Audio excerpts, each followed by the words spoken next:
प्यारे मित्रों, नमस्कार। जय हिंद, वंदे मातरम। आप सबका अपने YouTube चैनल में हार्दिक स्वागत और अभिनंदन है। प्यारे मित्रों, आज का त्रिकोणमिति का 5वां क्लास है आपका, और इस क्लास को देखने से पहले आपसे अनुरोध है कि इसके पहले जो 4 वीडियोज़ YouTube पे पड़ गई हैं उसको आप बेसिक वीडियोज़ हैं उसको अगर आप देख लेंगे तो ये प्रश्न आप जो चल रहा है प्रश्न वाला सीरीज वो आप अच्छे तरीके से समझ पाएंगे। और आज के प्रश्न में हमने रखा है बहुत ही इम्पोर्टेंट क्वेश्चन है, जो कि एग्ज़ाम में अक्सर ये सीधे प्रश्न देखने के लिए मिल जाते हैं। तो आपको कोई इसमें दिक्कत ना हो, इसके लिए इसको अच्छी तरीके से हम लोग समझते हैं और इस प्रश्न को डायग्राम के माध्यम से हल करेंगे। तो देखिए, सबसे इम्पोर्टेंट चीज़ है कि सवाल को पढ़ लेते हैं। लिखा हुआ है, एक समतल जमीन पर खड़ी मीनार की छाया उस स्थिति में 40 मीटर अधिक लंबी हो जाती है जबकि सूर्य का उन्नतांश अल्टीट्यूड, उन्नतांश का मतलब होता है उन्नयन कोण के लिए बोला जा रहा है, 60 डिग्री से घटकर 30 डिग्री हो जाता है। अर्थात छाया के एक सिरे से मीनार के शिखर का उन्नयन कोण 60 डिग्री है और dB छाया की लंबाई है, जबकि उन्नयन कोण 30 डिग्री। मीनार की ऊंचाई ज्ञात कीजिए। तो ये प्रश्न बहुत ही इम्पोर्टेंट क्वेश्चन है, आप इसको ध्यान से देखिए। इसको हल करना प्रारंभ करते हैं।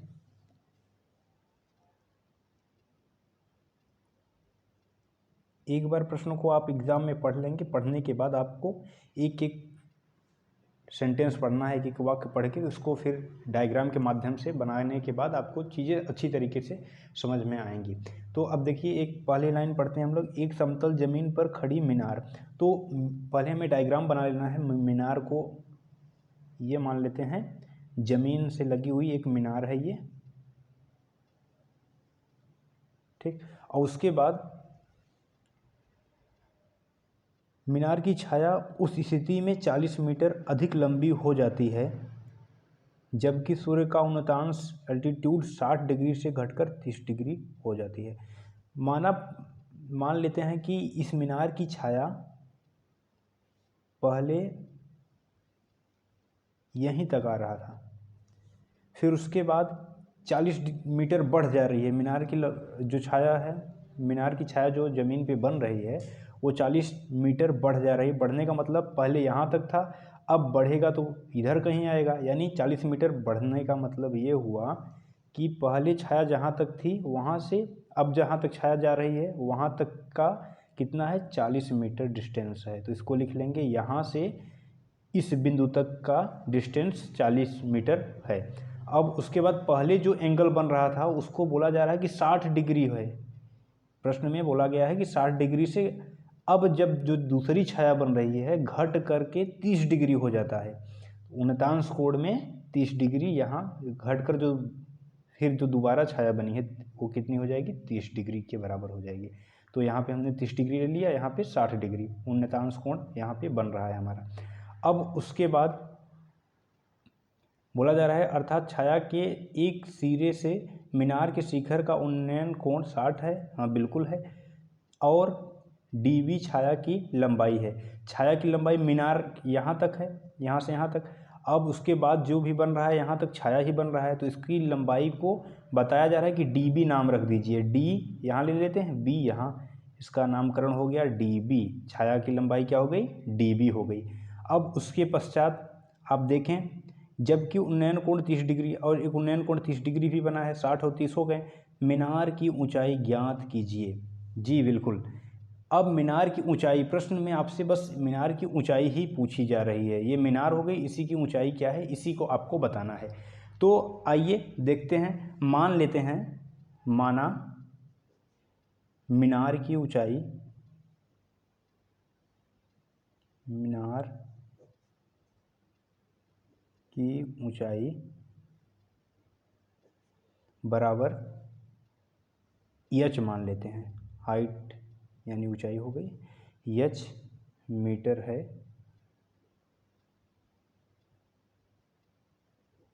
अब उसके पश्चात हमें ये तो पता है कि यहाँ से यहाँ तक इसका नाम लिख लेते हैं हम, इसको यहाँ हम ए लिख देते हैं, यहाँ बी और इसका नाम सी, अपने मन से रख सकते हैं। लेकिन प्रश्न में डीबी का केवल नामकरण किया था, तो डीबी बस जहाँ जहाँ रखना है वहाँ रख देंगे, बाकी अपने मन से हम कुछ भी अक्षर लिख सकते थे। तो इसलिए हमने ए और सी को अपने मन से इंक्लूड किया यहाँ पे, तो ए सी रख दिए। अब उसके बाद हमें तो ये पता है कि ए से बी तक की लंबाई प्रश्न में ही दिया है 40 मीटर है, और डी से ए की लंबाई हमको नहीं पता है, तो इसको हम क्या मानेंगे, इसको भी मानना पड़ेगा। माना में ही है। दूसरा चीज़, एक चीज़ हमने ये माना था, दूसरा चीज़ ये मान रहे हैं कि ए से डी की लंबाई x मीटर है। ए से डी की लंबाई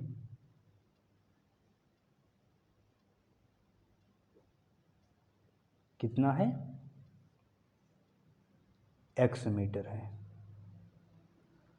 इसको लिख लेंगे x मीटर है। अब उसके पश्चात ये ऊंचाई को हम h लिख के दर्शा दे रहे हैं जो माने थे, और इसको x लिख कर दर्शा दे रहे हैं। ठीक, अब उसके बाद आपको क्या करना है, प्रश्न को जो जो हमें मानना था उसको मान लिए हैं, अब हल करने की बारी है। तो इसमें हमें क्या मालूम है, एक ठो मालूम है, आधार पता है हमको, बेस इसका क्या है, एक ही आधार पता है, दूसरा आधार x मान लिए हैं, तो इस प्रकार से आधार का पता हो गया है हमें।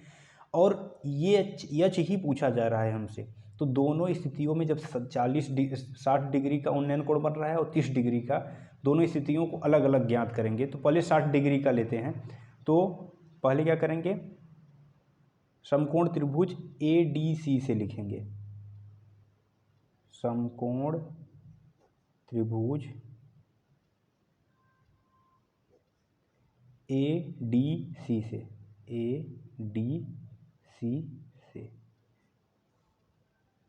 ADC से क्या लेंगे, ये मालूम है हमें 60 डिग्री का यहाँ बन रहा है, 60 डिग्री के ठीक सामने लंब होता है, तो हमें आधार से और लंब से मतलब है। और आधार लंब त्रिकोणमिति के किस अनुप्रयोग में अनुप्रयोग किया जाएगा, तो आप बताएंगे कि त्रिकोणमिति का tan थीटा में दोनों शामिल हैं, लंब और आधार दोनों, और कॉट में भी शामिल होगा, तो इसलिए हम tan ले लेते हैं।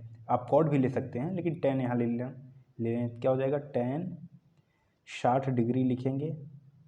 60 डिग्री बराबर क्या हो जाएगा, tan थीटा का आपका वैल्यू पता है कि लंब बटे आधार होता है। लंब हमारा क्या है, h हमने माना है तो h लिख देंगे, और आधार को हमने x लिया था तो x लिख देंगे। और इस प्रकार से अब tan 60 डिग्री का मान आपको ज्ञात होगा। tan 60 डिग्री का मान कितने के बराबर होता है, आप बोलेंगे करड़ी में 3 के बराबर होता है। कितने के, करड़ी में 3 के बराबर।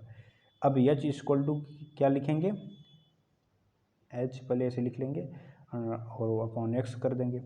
अब अपॉन 1 करके इसको सॉल्व करेंगे तो क्या हो जाएगा हमारा, h से 1 में मल्टीप्लाई होगा, तो 1h लिखें h लिखे एक ही बात होगा। और x में जब मल्टीप्लाई 3 का होगा तो क्या हो जाएगा हमारा, √3, x में मल्टीप्लाई होगा तो x √3 लिख देंगे ऐसे, या √3 के बाद x लिखिए, तो वही बात हुई। अब इस प्रकार से h का वैल्यू हो गया हमारे पास। अब x का अगर वैल्यू निकालना होगा तो √3 इधर कर देंगे, पूरा इसको ऐसे कर सकते हैं हम, x √3 है, मल्टीप्लाई हो रहा है, और h इधर कर दिए हैं, तो x इक्वल टू क्या होगा, h, अब 3 जब इधर आएगा, इधर मल्टीप्लाई हुआ तो इधर डिवाइड हो जाएगा, √3 हो जाएगा। यानी कि हमारा x का वैल्यू कितने के बराबर आ गया, h अपॉन √3। इसको समीकरण 1 लिख लेते हैं, ठीक, समीकरण 1 हो गया हमारा यहाँ रेडी। अब ये तो हमारा एक त्रिभुज जो था उससे, कौन से त्रिभुज से था, ADC से ये निष्कर्ष निकल रहा है। अब आगे अगर हम देखेंगे किससे, किस त्रिभुज से, BDC से निकालेंगे। अभी तो ADC से हुआ हमारा प्राप्त, अब BDC से क्या निष्कर्ष निकलता है उसको देखते हैं। तो लिखेंगे क्या, त्रिभुज, समकोण त्रिभुज, समकोण त्रिभुज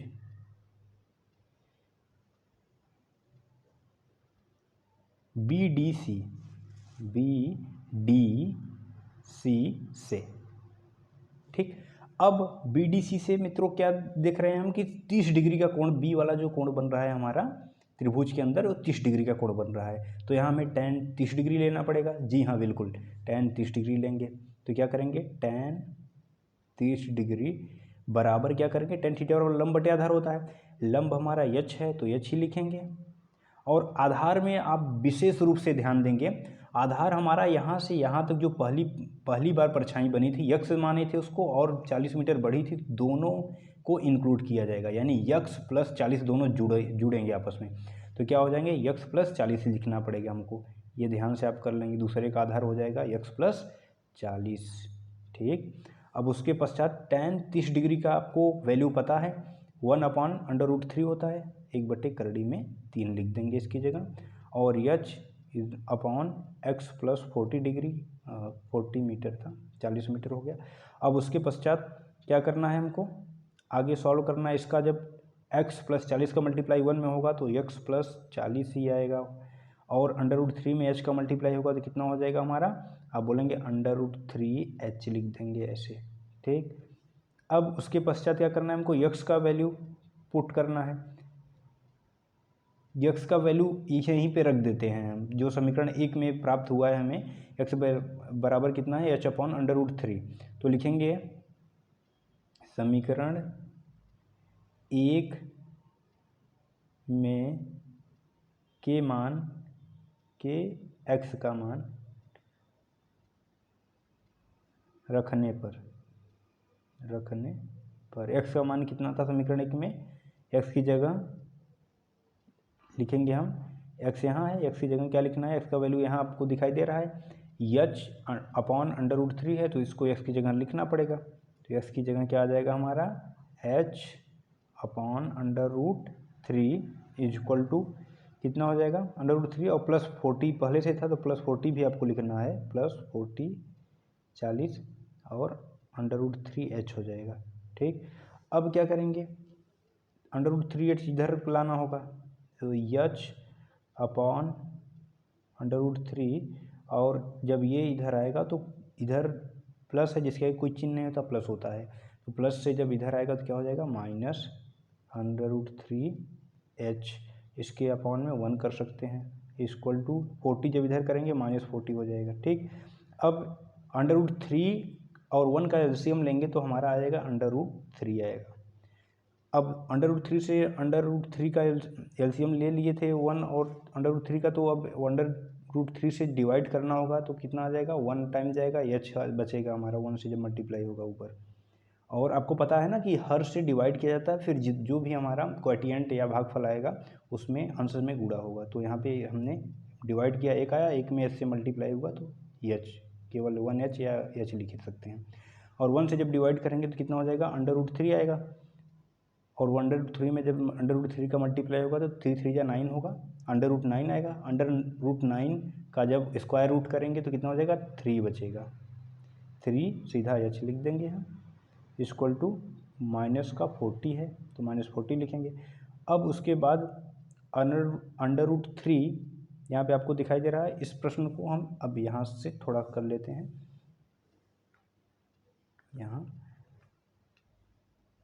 क्या लिखना है, 3h में से 1h निकल जाएगा तो कितना हो जाएगा, -2h बचेगा, क्योंकि माइनस वाला ज़्यादा है, 3 ठो है और प्लस वाला 1 है, इसलिए माइनस का चिन्ह लग जाएगा, और इज इक्वल टू, अब 40 में √3 का मल्टीप्लाई हो जाएगा, कितना हो जाएगा, मल्टीप्लाई हो जाएगा तो -40 इन √3 हो जाएगा जब मल्टीप्लाई होगा।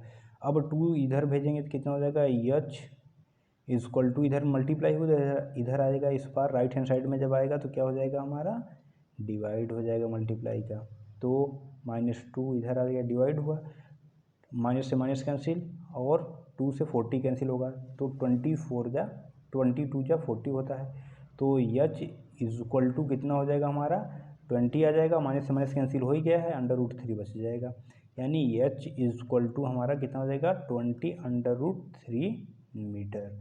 इस प्रकार से मित्रों आपके इस इम्पॉर्टेंट प्रश्न बोल सकते हैं, इस इम्पॉर्टेंट प्रश्न का आंसर हो जाएगा, यानी कि मीनार की ऊंचाई हमारी 20 करड़ी में 3 मीटर होगा। इस प्रकार से आप सवाल को ऐसे हल करेंगे। बहुत ही इम्पोर्टेंट प्रश्न था, इसको आप अच्छी तरीके से समझकर एक बार अपने से प्रयास करिएगा, और हम कुछ प्रश्न संग्रह ऐसे भी लेकर आएंगे जो कि आपको वर्क प्रोसेस में भी दिया जाएगा, कि ताकि आप उस प्रश्न को हल कर सकें और उसको समझेंगे तभी आप उसको कर पाएंगे। तो आपको आज से मैं होमवर्क के रूप में भी प्रश्न देता चलूँगा। आपके होमवर्क का प्रश्न ये है, देखिए आपके होमवर्क का प्रश्न आपको आपके स्क्रीन पे दिखाई दे रहा है। प्रश्न इस प्रकार है, एक नदी के पुल के एक बिंदु से नदी के सम्मुख किनारों के अवनमन कोण क्रमशः 30 डिग्री और 40 डिग्री है। यदि पुल किनारों से 3 मीटर की ऊंचाई पर हो तो नदी की चौड़ाई ज्ञात कीजिए।